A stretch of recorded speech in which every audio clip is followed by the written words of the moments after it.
মা পার্বতী নাকি স্বয়ং মহাদেবকে গ্রাস করেছিলেন। জানেন সেই রহস্য? কি ঘটেছিল সেই দিন? কেনই বা মা হলেন অতি ভয়ঙ্করী দেবী ধূমাবতী? আজ বলবো সেই গোপন রহস্য।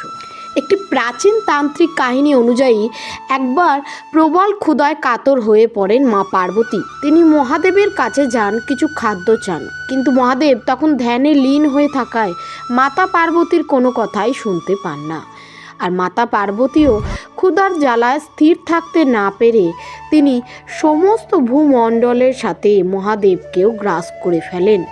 এরপর মা পার্বতীর শরীর থেকে বের হতে থাকে ধোঁয়া, এবং সেই ধোঁয়া থেকেই প্রকাশ পান মা ধূমাবতী।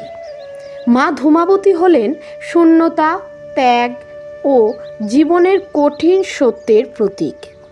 মা পার্বতীর এই রহস্যময় রূপ আজও অনেকের কাছে অজানা। আপনি কি আগে জানতেন? কমেন্ট জানাবেন। জয় মা দুর্গা।